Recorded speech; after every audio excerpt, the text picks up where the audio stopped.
Storyhunters, ciao, siamo nel nord della Grecia, in Macedonia, con l'amico Emiliano. Ciao Emiliano. Ciao a te e ciao a tutti gli iscritti a Storyhunters TV.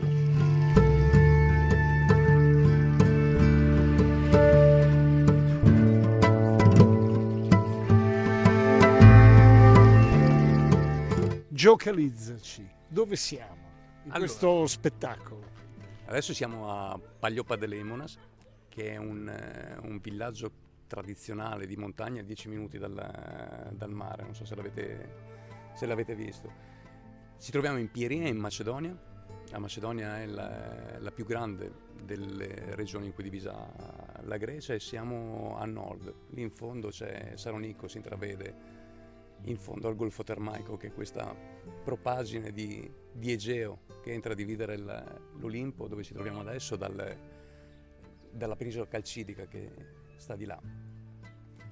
E qui ci troviamo in Pieria, che è una delle province in cui si divide la regione della Macedonia. Ecco, tu come arrivi invece? Da quale parte d'Italia arrivi? Dove nasci? Io sono nato a Pordenone, sono un girovago del Friuli Venezia Giulia. Sono nato a Pordenone, sono cresciuto a Trieste fino da bambino, insomma, fino alle medie, e poi sono andato a vivere dove ancora vivono i miei, a Civitavecchia del Friuli. E sono arrivato qua all'inizio del 2000-2001 per caso. Era stato un caso fortuito della vita, vivevo in Spagna, ho conosciuto dei greci lì e sono venuto a trovarli e poi mi sono innamorato di questo posto. E siccome i miei amici erano tutti di Larissa, che è una città a pochi chilometri da qui, mi sono fermato a vivere vicino, e per me la Grecia vera è questa. Qual è la particolarità di questa parte della Grecia? Noi abbiamo questo stereotipo della Grecia. Per noi la Grecia è la Grecia insulare, sono le casette bianche con le finestre azzurre. Per noi è quello, perché noi abbiamo battezzato la Grecia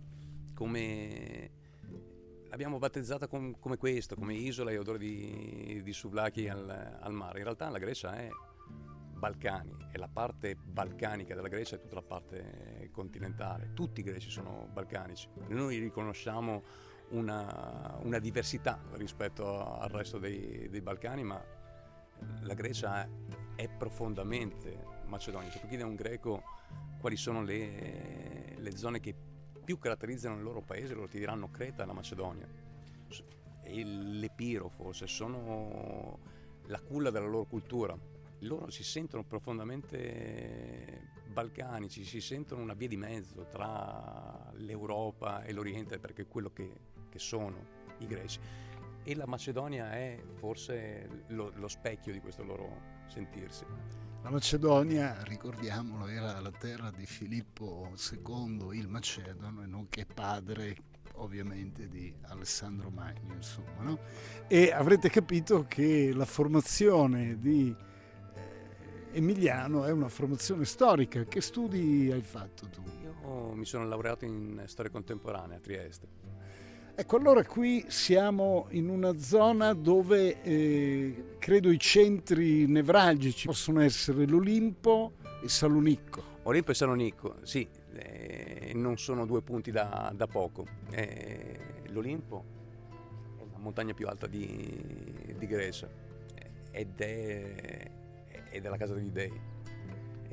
Se i greci avevano scelto questa montagna qui, questi erano i limiti della Grecia per loro, di quella che loro riconoscevano come la terra loro. Era molto vicino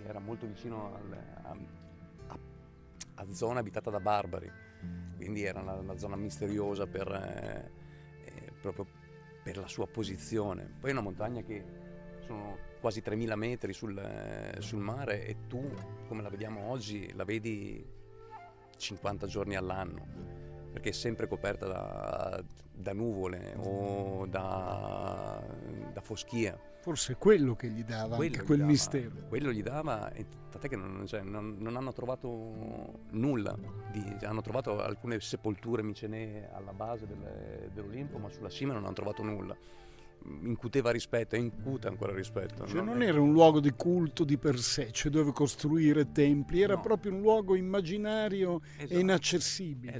Era inaccessibile, per questo era la dimora degli dei, perché l'uomo non ci poteva arrivare. E questa era terra sacra. Poi nel corso dei secoli gli antichi macedoni qua sotto a Dion avevano la loro città sacra. Dion deriva dalla parola greca per Zeus, Dias, da cui deriva anche la nostra parola Dio.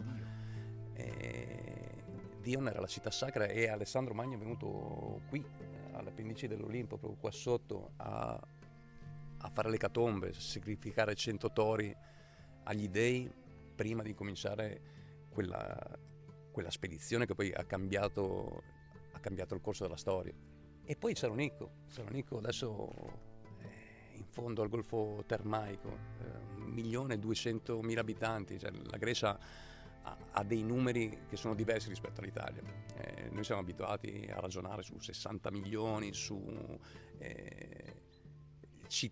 molte città della stessa dimensione. Se noi consideriamo una città con almeno più di 200.000 abitanti, quella è una città, un capoluogo di provincia. Qui invece sono 11 milioni, 5 milioni vivono ad Atene, 1,5 milioni, 1,2 milioni vivono a Salonicco, e il resto sono spiccioli sparsi su un territorio che è grande come 2/3 rispetto all'Italia. E Salonicco per i greci loro la chiamano la Simprotebus, la co-capitale. Era ai tempi dell'impero bizantino la Sim Vassilevus, la correggente. È una città che è sempre stata seconda di qualcosa. Era seconda durante il periodo dell'impero bizantino, è stata la seconda città dell'impero ottomano, è la seconda città di Grecia, ma è una seconda che non ha mai avuto il complesso della seconda. È una città che non ha bisogno di turisti e che diventa turistica proprio perché non ha bisogno di turisti. È bella perché non è stata fatta e pensata per i turisti. Raccontaci un po' qual è il nucleo magmatico di questa bellissima città e secondo me poco conosciuta in Occidente. Intanto pensate che Salonicco è stata liberata dai greci, è diventata città greca nel 1912 per una questione di ore. Salonicco è una città greca perché l'esercito greco c'è entrato prima dell'esercito bulgaro. È la gemma dei Balcani, è l'accesso all'Egeo che tutti volevano. Per la Grecia ha altri accessi all'Egeo, la Bulgaria la voleva assolutamente, il mondo slavo, i serbi la volevano, ma per i turchi, per gli ottomani era un porto fondamentale nel nord dell'Egeo. Da qui partono tutte le comunicazioni verso il centro, il cuore dei Balcani e verso il Mar Nero poi. Ed è una città che ha avuto questa storia, è stata fondata da Cassandro, che era uno dei generali di Alessandro. È stata fondata e gli è stato dato il nome della sorella di Alessandro Magno, Tessaloniche. Era nata il giorno in cui Filippo aveva vinto i Tessari nella battaglia conclusiva di annessione della Tessalia. Salonicco entra nella storia con la S maiuscola in età romana. Da Salonicco passa la via Ignazia, che è un po' il proseguo naturale della via Appia. La via Appia univa Roma a Brindisi e poi dall'altra parte cominciava la via Ignazia, quest'altra via consolare che partiva da Durazzo e passando per Veria, Salonicco, Filippi andava fino alla seconda capitale. È stata Salonicco è stata la capitale, la sede del regno di Galerio. Quando l'impero è stato diviso in 4, una delle 4 capitali era Salonicco, e in età bizantina poi si forma questa città e diventa un polo multietnico proprio perché è in fondo ai Balcani. Qui arrivano tutte le popolazioni, poi arrivano i turchi nel 1453, cade Costantinopoli, la Grecia anche da prima, più a macchia di leopardo, viene assorbita e viene occupata dall'impero ottomano, e Salonicco diventa una delle città più importanti dell'impero ottomano. Quindi Salonicco, città greca, una città balcanica, città ottomana, città romana. Città ebrea poi. città ebraica. Qui, voi sapete, siete andati un sacco di volte in Spagna, dopo la Reconquista, quando il regno di Spagna caccia gli ebrei, i sefarditi li compra a peso d'oro, li compra il sultano e li porta qui. Quindi qui arriva una comunità che è enorme fino all'invasione tedesca, quando questi fanno una fine terribile. Salonico è la comunità ebraica più grande di Grecia, una delle più grandi del Mediterraneo. L'anima di Salonico è fatta di molte cose storiche, no? Oggi che cos'è? Oggi Salonico è veramente la co-capitale, è una città, è la sede della più grande università dei Balcani. È una città giovane, è una città vivace, è una città che non ha niente da invidiare ad Atene. Tutto quello che trovi ad Atene lo trovi anche a Salonico. Nell'immaginario di chi cambia vita e anche di chi cerca appunto una geografia diversa, la Grecia è molto legata alle isole e anche a quegli stereotipi di cui parlavi prima, no? Tu che ne sei un esempio vivente, no? Quindi di un italiano che si è trasferito qui, ecco, prova a dire quali sono i punti di favore di una scelta simile secondo te. Innanzitutto le isole è bello andarci in vacanza, sono belle da maggio a ottobre. Poi trova un dottore su un'isola piccola d'inverno, spostati, vai, prova a raggiungere l'Italia. Non parlo di isole piccole, ma da Zacinto, prova a raggiungere l'Italia da Zacinto in inverno.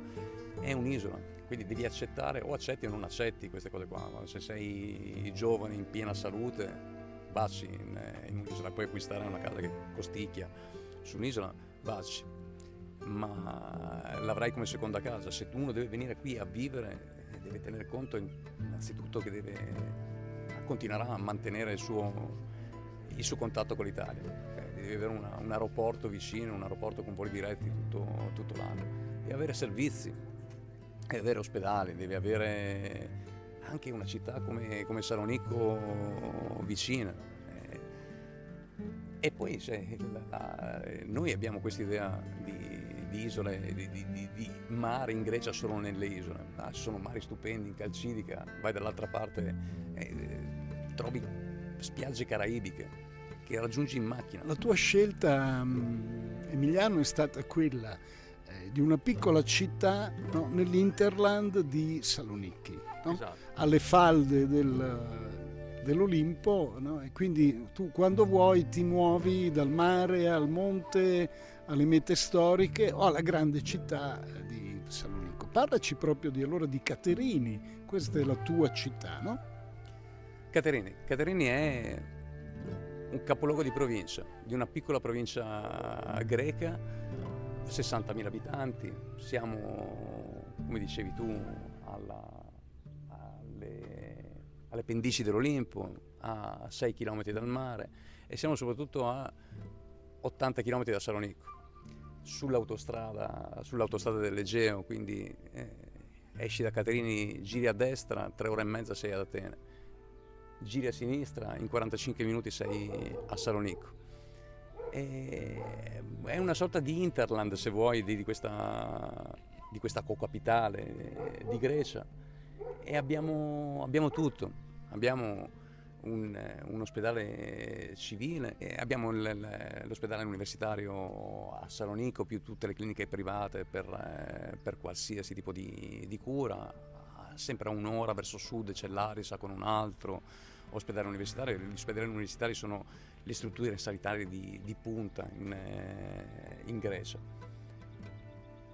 E poi c'è una città dove la criminalità è assente, gli affitti, gli acquisti a metro quadro sono tra i più bassi del paese. Ecco, qual è un affitto tipo con una stanza o 2 stanze per una casa?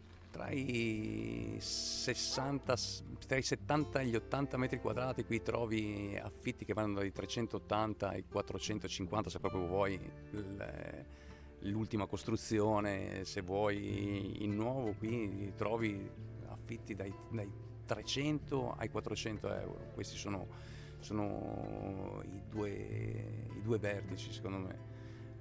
E poi naturalmente trovi di tutto, trovi la villa che ti costa 1000 e ti costerà comunque meno rispetto ad altre zone. Ma se uno invece volesse proprio acquistare una casa, com'è il mercato? Il mercato, intanto c'è molto mercato, c'è molto nuovo, continuano a costruire. Anche qui siamo sui prezzi più bassi del paese, andiamo tra i 900 e i 1100 al metro quadro finito. Un costo della vita di sicuro inferiore all'Italia, di sicuro inferiore ad Atene, di sicuro inferiore a Salonicco. Il costo della vita per il singolo qui è attorno ai 200 euro in meno rispetto all'Italia, e andiamo intorno ai 200 euro in meno anche rispetto ad Atene. Il greco di qui campa con 1000 euro al mese, e ci campa comunque bene, non sarà mai ricco. Chi viene qui con fonti di reddito più alte, qui fa la vita del Signore. E invece a Salonicco? A Salonicco andiamo, la media se qui è dai 3 ai 400, lì è dai 4 ai 500.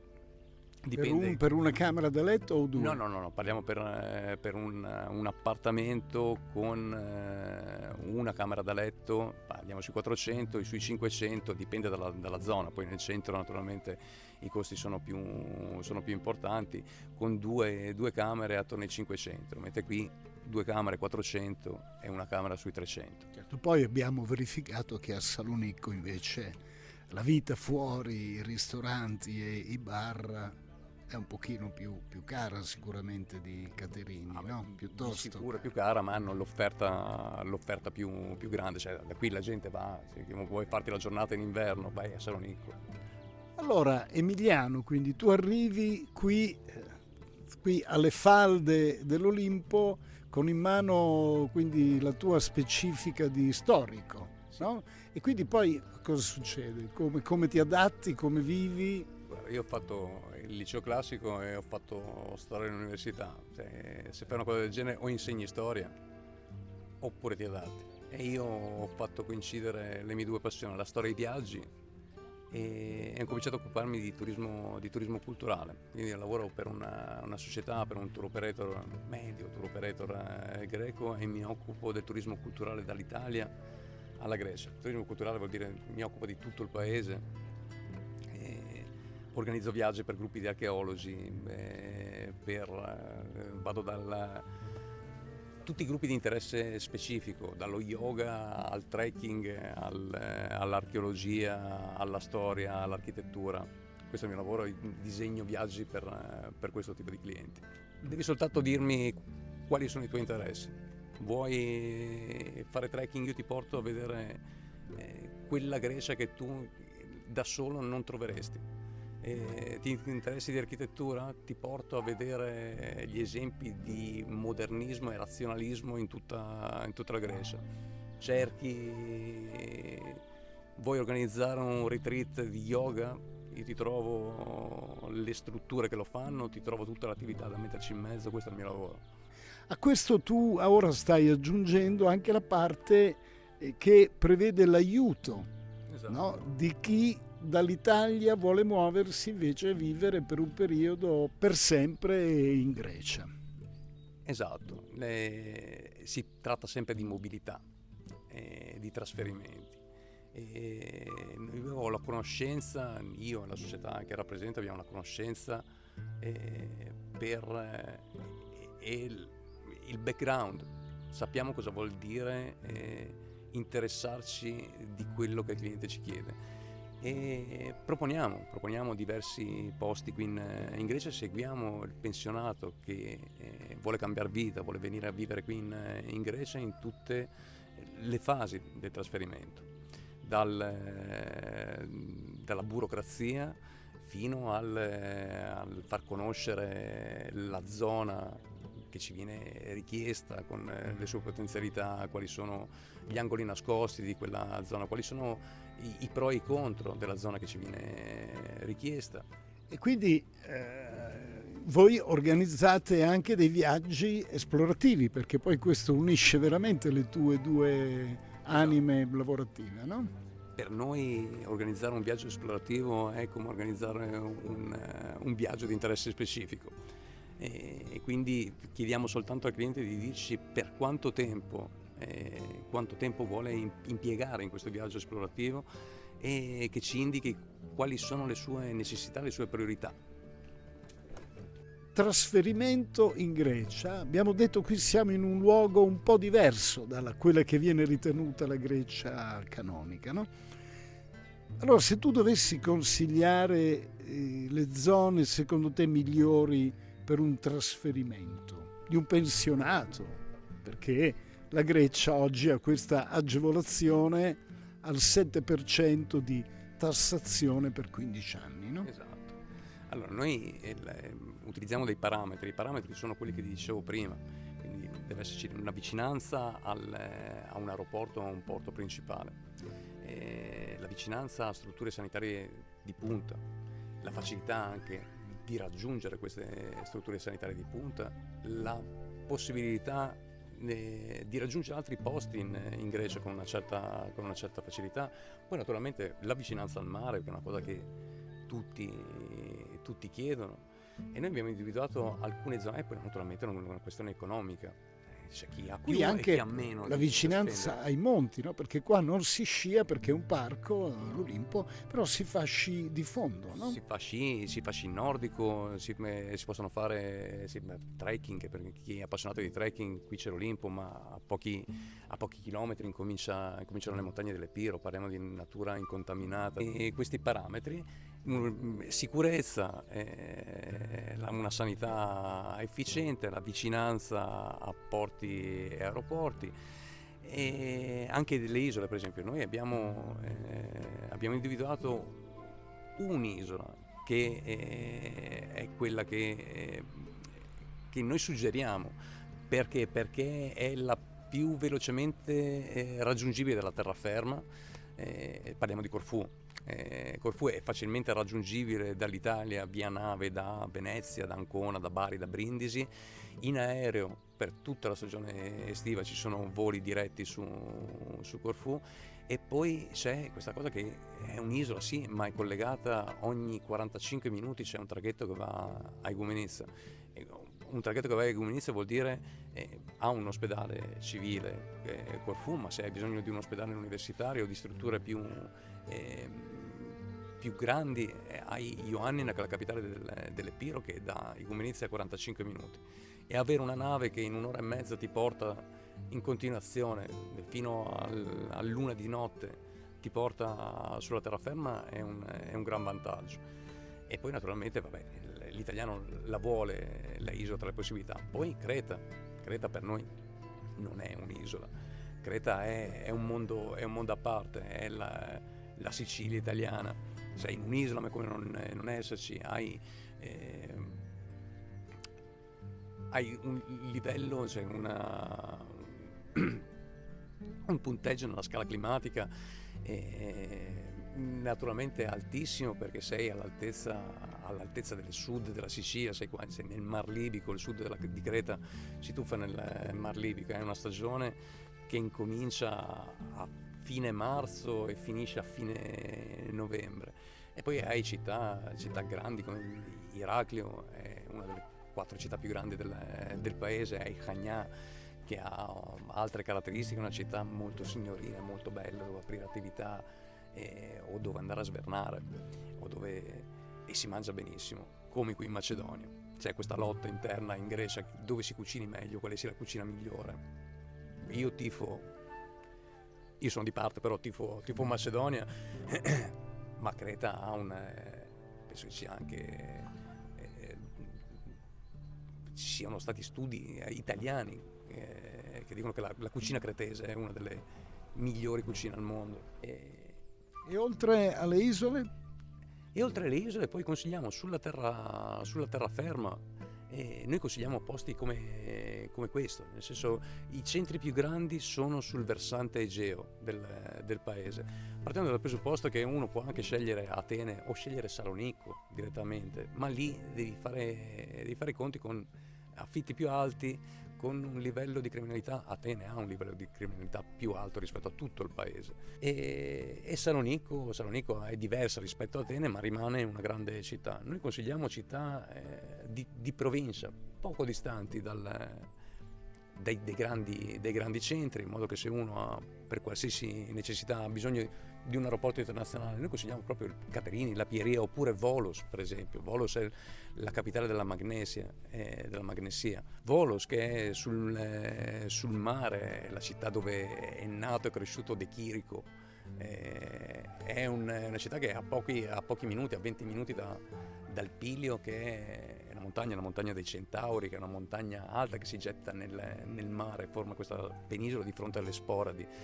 Chi va alle Sporadi, chi ha visto per esempio Schiathos, Alonissos ed è rimasto incantato da quei mari, hai gli stessi mari sul Pilio raggiungibili via macchina. E anche lì Volos ha un ospedale civile, ma sei a un'ora di macchina dall'ospedale universitario di Larissa. E poi altre piccole città di provincia. Avete visto Beria, per esempio. Beria è la capitale, il capoluogo dell'Emmazia, dell'Imazia, in un'altra provincia della Macedonia. Anche lì a 45 chilometri 45 minuti, scusate, dal mare, sei sotto il Monte Vermi, in una città che è chiamata la Piccola Gerusalemme. Anche lì affitti bassi rispetto a Salonico, siamo sulla stessa onda di Caterini. Gli amanti del vino, tra i vini migliori di Grecia, arrivano da qui. Questa volta sono poche le zone di vini DOC in Grecia, e di queste zone, che sono comunque limitate, 3 zone di produzione DOC sono qui in Macedonia.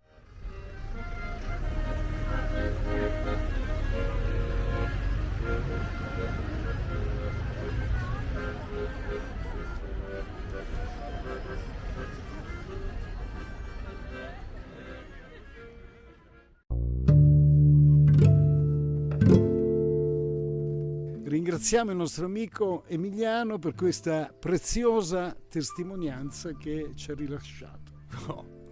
Grazie a voi, grazie a te Leonardo, a te Barbara, e grazie a tutti voi di Story Hunters TV. Vi aspetto in Macedonia, vi aspetto in Pieria, sull'Olimpo, Ciao. a casa degli dei. Ciao!